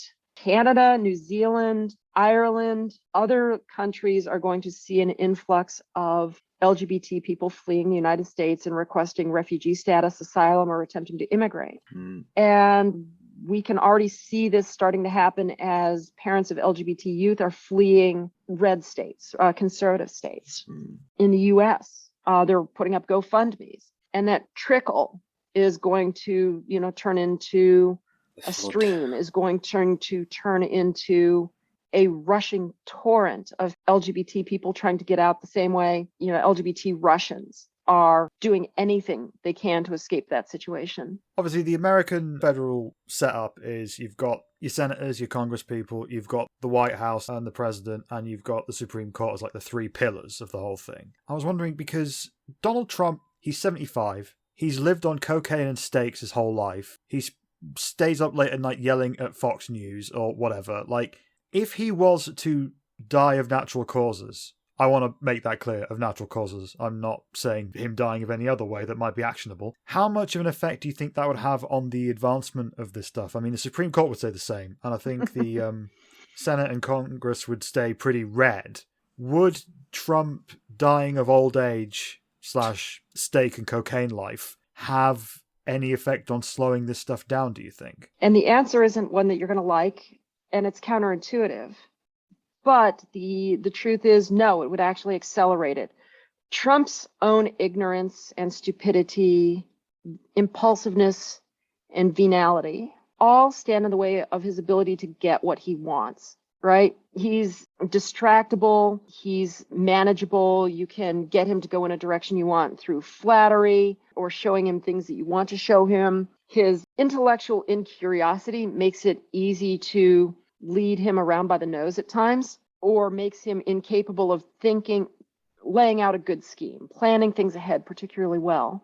So a lot of times when he tries to do something, he assumes, well, I said it, so it's going to get done, right? But it doesn't work like that, right? His own incompetence and own inadequacies get in the way of him getting what he wants. The same cannot be said of someone who would be the most likely to replace him, which is Governor Ron DeSantis of Florida, of the infamous Don't Say Gay laws and the attempts to destroy Disney. Now, attempting to destroy Disney isn't the smartest thing one could do, given that this is a $1 trillion media empire that if they decide that they, really hate DeSantis, that they can produce, the world's highest quality deep fakes of DeSantis and his family drop kicking puppies every day, hundreds of them, millions of them, right? And, you don't take on a media empire. Someone joked recently, if you go after the mouse, you better not miss. Yeah. And he missed. But DeSantis is still smarter and he's still more cunning. And he's, if anything, better at finding the exact right way to wedge into culture war issues and get what he wants out of them and stir the base, right? Trump in his speeches goes off on tangents and grievances and whatever. DeSantis can stick to the message. Trans people, LGBT people are groomers. They're pedophiles. They're corrupting our children. They must be stopped. They will destroy our country. They will destroy our morality, interfere with your parental rights. They will destroy your religion. And he can stay on message. And that message is carefully calculated to get exactly what he wants, which is people angry and voting for him and giving him the power to do what he wants or distract away from other things that he doesn't want people noticing, like disenfranchising Black people, which there's some speculation that this Don't Say Gay law was intended to do that. But regardless, he's even more effective at leveraging culture war issues than Trump. He's more disciplined than Trump. He's smarter than Trump. He's less ignorant than Trump. He's in some ways more evil. He's more religiously motivated. Trump isn't particularly religiously motivated. He just does whatever the religious right wants him to do because it earns him adulation and affection and keeps the base loyal. DeSantis, however, from everything I could tell, is a true believer, and that's even more dangerous. It's like, I'm trying to think of a good example of it's Kaiser Wilhelm II was kind of an ill-tempered, distractible doofus, if I recall. Yeah. Imagine if it went from Kaiser Wilhelm II to Hitler if he had a law degree from Cambridge, right? Little more dangerous. You're right. I did not like that answer. That was not the enjoyable answer I was hoping for. But it's the truth as you see it, and that's what we want on this show. Indeed. I would say that your assessment about Trump, in a sense, made a bit of a bog of it. In terms of implementing this, it's not even a new type of fascism, this American extremely fascistic streak. As you say, Trump was distractible and not very restrained, particularly in terms of use of social media, for example, and the things that he said. The next guy will learn from those mistakes, and he will say, okay, well, here's where Trump went wrong, and if I can adopt that same rhetoric and carry it forward more effectively, it will be intrinsically, orders of magnitudely, I know that's not a phrase, but it will be considerably more dangerous, because someone who is an effective authoritarian leader is more scary than somebody who is an ineffective authoritarian leader, because the whole... Donald Trump is all over self-flagellation. This other guy has an ideology he wants to fulfill and pursue with vigor, and that makes sense. Ron DeSantis is now a lot more terrifying. And DeSantis is if Trump goes away, DeSantis is almost certainly going to be the next guy at this point. He has emerged as the front runner to replace Trump. And I really need to point out to listeners that the Republican Party could obviously just decide to go back to a moderate Republican. They won't. But when you look at the polling data, oddly enough, the most popular governors of states in the U.S. and America are moderate Republican governors in states that are generally blue, right? But when you look at the polling data of who the Republican base wants to be the next president, it's all hardliners. Guys like even Mike Pence, who's a religious fanatic, only gets a small percentage, right? Mitt Romney gets even less. Governors like Larry Hogan and Scott Brown, who are moderate Republicans, would be comparable to your reasonable Tories. Right. There's no appetite for them. Their polling for presidential elections is in the 0 to 1% range. The Republican Party is what it is, and they want a hardcore authoritarian culture war guy who is going to give them the election results they want. Because at this point, 72% of the Republican Party thinks that the 2020 election was rigged, and that the way to fix the rigging is to put their own people in place to give them the results they believe are correct when they're obviously not. This is a delusion that has been highly encouraged and has become dogma. Yes, if you talk behind closed doors to Republican legislators, most of them know that the claims of fraud are bull. But in order to remain electable, they have to go along with the farce. They have to go along with the narrative, with the dogma that the election was stolen. And we have reached a point, the majority party no longer wants free and fair elections. They want elections that give them a particular result, no matter what it takes to get it. And that the idea, one of the dumbest things out there is, we're a republic, not a democracy. Well, when you have a system that is guaranteed that only one party can ever win, that's not actually a republic, That's, either an oligarchy or a autocracy or a dictatorship.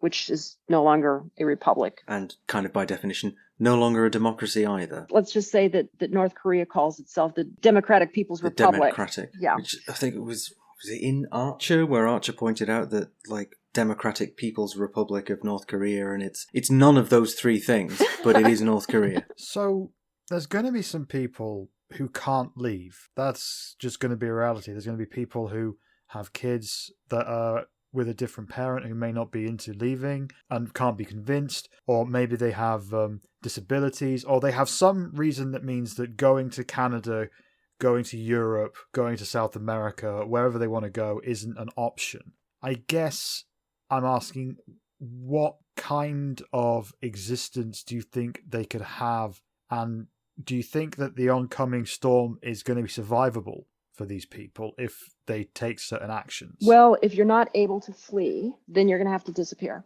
And I'm not going to tell you how to disappear because not every method of disappearing is legal. Some of which are just simply, shh, don't come out. Yes, I understand you're gay. I understand, is a parent telling their kid, yeah, okay, I love you, I accept you're gay. For the love of God, keep it to yourself. Okay, just no. Shh. Okay. And if anyone asks, I heartily disapprove. Be quiet. When you're 18, you can go. Okay? Okay. Right? That's where we're going to end up in the best case. Worst case, we're going to see mandatory reporting. That's a big one. We're going to see mandatory conversion therapy of some sort. We're going to potentially see underground railroads where, somebody pops up, disappears from Texas on a visitation week or their parental week and pops up, at the Canadian Embassy in DC requesting asylum, or pops up on the other side of the border, and there's intense pressure on the Canadian government to no longer extradite LGBT people back to the United States, which is exactly what happened prior to the American Civil War. Slaves, the end of the Underground Railroad was in Canada, and Canada was like, yeah, no. Yeah. We're not doing that. Bye. Which, by the way, remember me talking about how there's pressure for the U.S. to declare war on Canada from conservatives? Yeah, that's just going to keep going up. But, the other is, well, how do people fight back? And the answer is, I know exactly how people can fight back effectively in a totalitarian system or an autocratic system where human rights are dead and there's no hope of political change. But none of them are legal. So I'm not going to discuss them because I don't want anybody getting in trouble.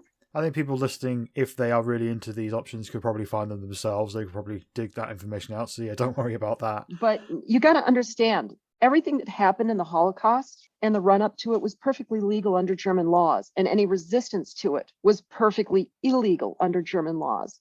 I could suffer consequences for making any recommendations to conduct illegal actions, and we're not there yet. Hopefully we don't get there, but I'm not optimistic.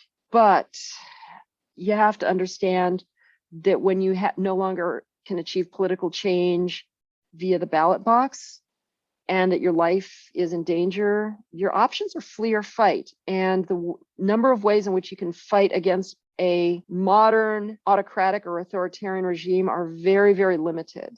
And here's the part that should terrify you, is there aren't any good examples of a country recovering from what's known as competitive authoritarianism, which is what you see in particularly Russia, Hungary, Turkey, and we're seeing it develop in Poland, India, and we're seeing the first indications we could end up there in Slovakia and Czechia, if I'm pronouncing the new name for the Czech Republic correctly. These are all deep concerns, but LGBT people who can't flee are going to have to think about what are effective ways to resist an authoritarian nightmare of a system that makes their existence criminal.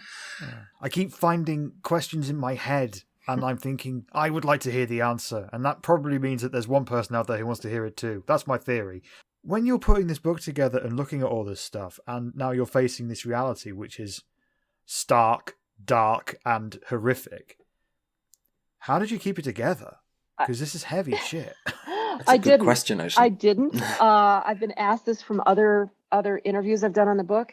which was the book was actually kind of me going through the grieving process, right? Catharsis, I suppose. So, you know, there's grief, obviously. Oh my God, I spent my life trying to, you know, defend and build up and protect a country that's turned on me.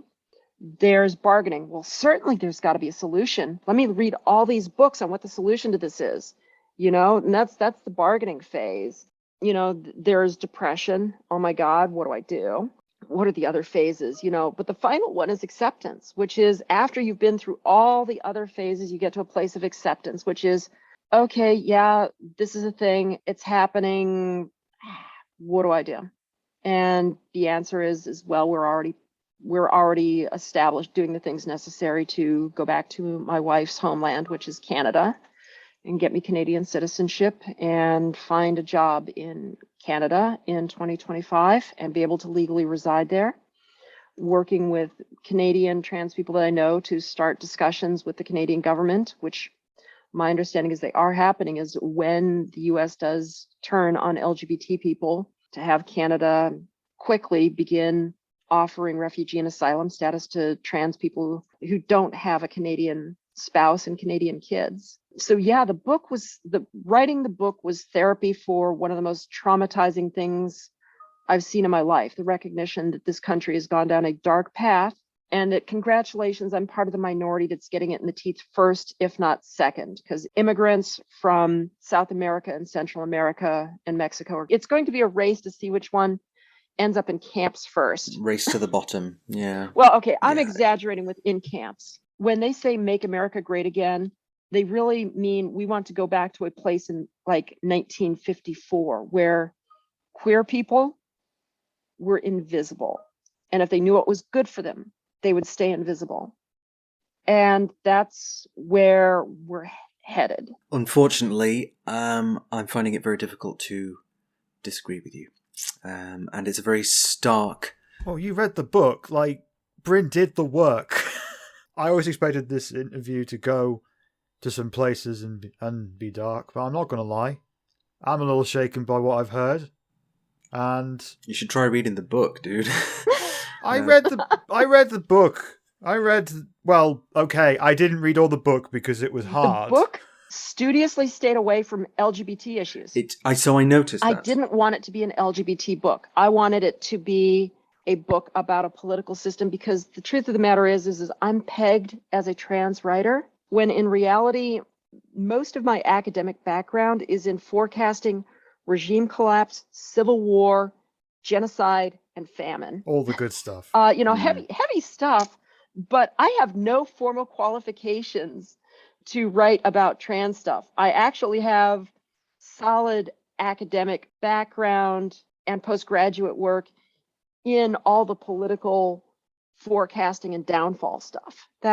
So it's kind of ironic that I'm taken much more seriously on trans issues where I have no formal qualifications other than being trans and reading a lot and being a researcher in my real life. Well, if it makes you feel any better, we always seek out trans guests, always. So that's kind of why you're here, but that's kind of what we do. We want to put trans people forward, but we also want trans people to come on who know a lot about a thing. And I don't think we could have found anyone more perfect for what we wanted to talk about today. So genuinely from the both of us, from the other side of the Atlantic Ocean, thank you.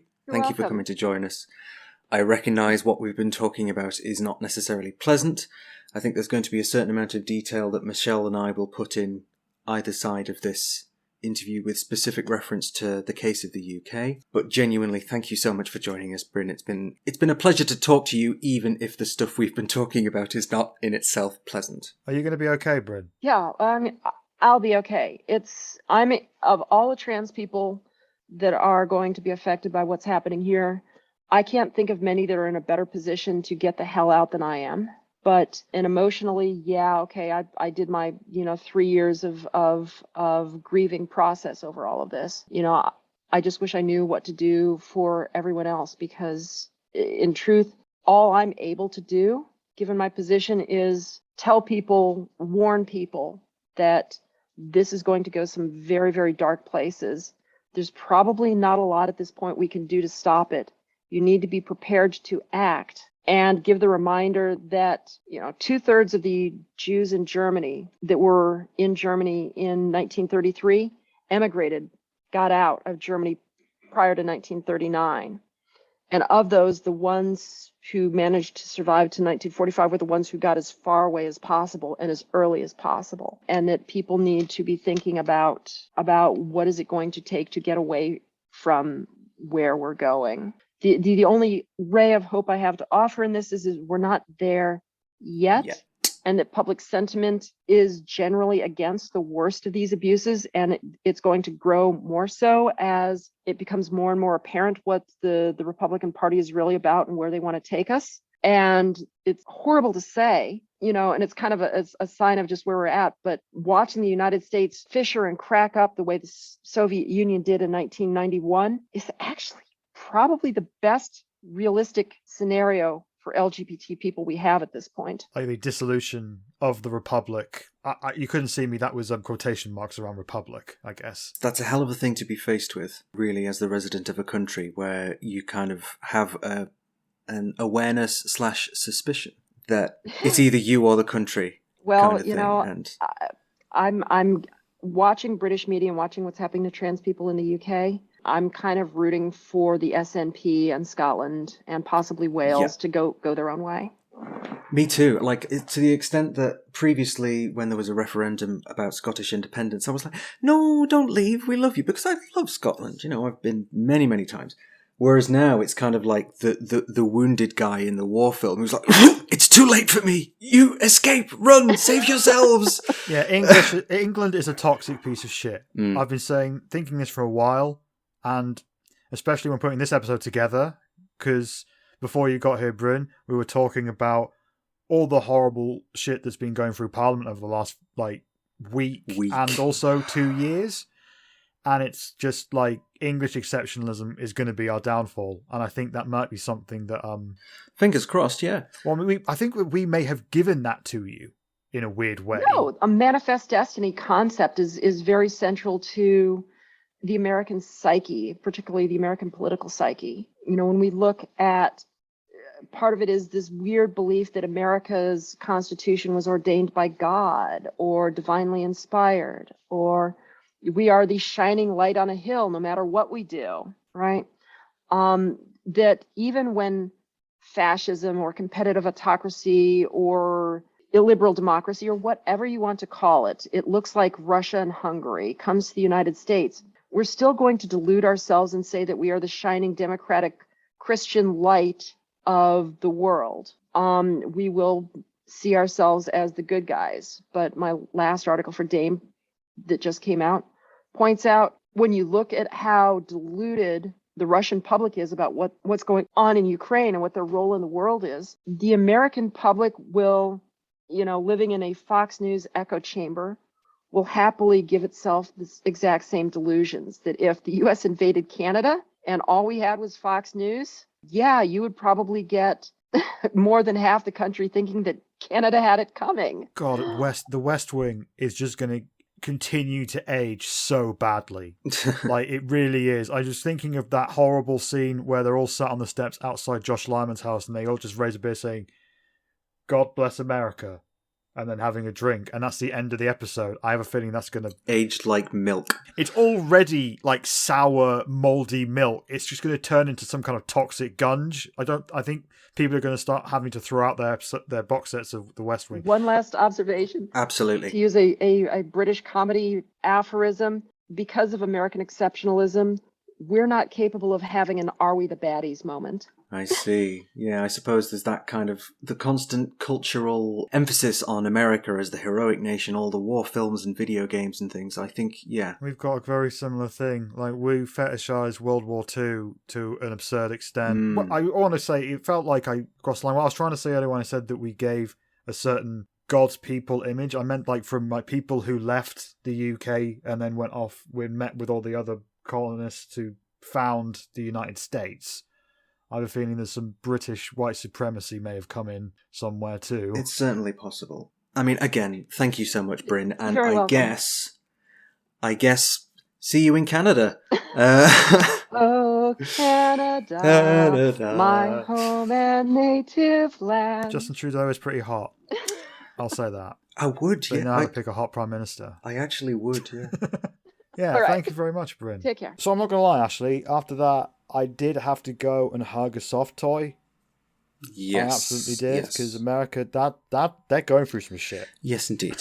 They are going through some shit. I know you didn't get a chance to fully read through the book, but American fascism is pretty exhaustive, really. It is researched to the hilt. It is well sourced, well referenced. In fact, when I got my copy of the book, I just immediately flicked towards the back to see how much of the book was actually the kind of list of references, and it was almost a quarter of the total depth of the book was just the references. So Bryn knows what she's talking about. She's been she doing very this much stuff does. for a very long time. Like, Indeed. some of the things that she said may sound unbelievable, but I think Bryn is someone that should be listened to, which is why we thought it was a good idea to get her on the pod.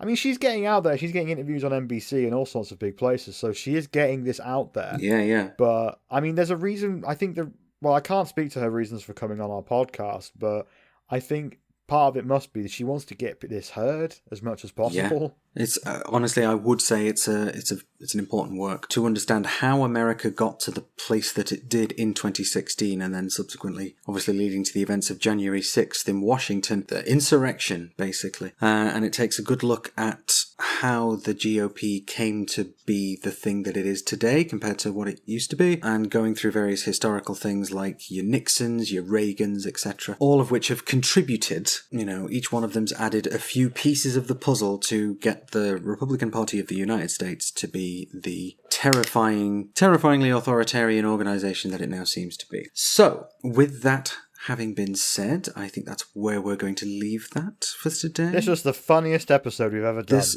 I have never laughed so much in my life. Wasn't this a delight? Yes, indeed.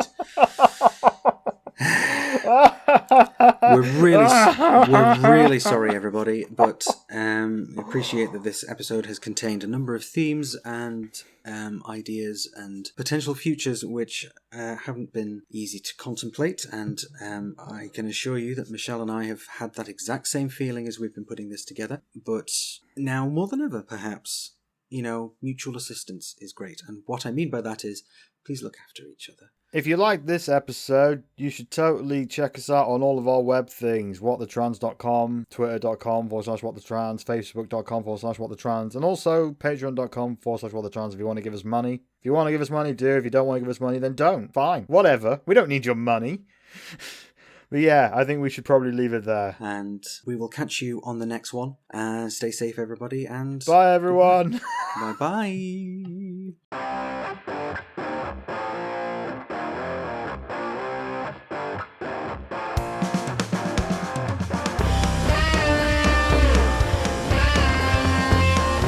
Alright, this episode of What the Trans was written and produced by Ashley Talbot and Michelle Snow. Hey, that's us. And was edited by Ben Swithin. And we'd also like to give a big old thank you very much to our Patreon producer level donors. Thank you so much. You guys help us keep the lights on and help us do what we do. And those people are Diana James, Amelia M. Blonsky, Samantha, Kyra the asexual turf buster and her trusty sidekick, Jiggly Jobs, Candy Cox, Zeph, Fiona McDonald, Torikuso H, Murgatroyd, Claire Renshaw, Ontologically Unjust, Flupeth and Dragon Biscuits, Sophie Bradshaw, Stevie Lang, Stella, Michaela Irish, Cindergosa, Rebecca Prentice, Graham Mulholland, Crazy Richards, Dan Oblivion, Georgina Young, Ty Griffiths, Florence Stanley, Riley, Helen, Mallory Moore. Chrissy Jarvis, A hitchhiking velociraptor is coming for you. Nick Ross, Alice Chalkley, Sim, Melody Nix, Fiona Punchard, John, Lynn McKay, Nick Duffy, CB Bailey, Peter Kimball, Rachology, Wen Riverup, Vic Parsons, Tila Wild, Atom James, Vanessa Billington, Rowan Littlejohns, Desiree Markland, Patreon user, So Mysterious, Vic Kelly, Emma Doyle, Catherine, Elliot McVeigh, Cassius Adair, Tark, Melissa Brooks, Ian Cumber, Maddie Bell, Karakan 12, April Heller, Sophie Lewis, Alexandra Lilly, Claire Scott, Ariadne Pena, Lauren O'Night, Bernard Pink Jellybean, Lanos. and Chris Hubley. Thank you to you all. Bye.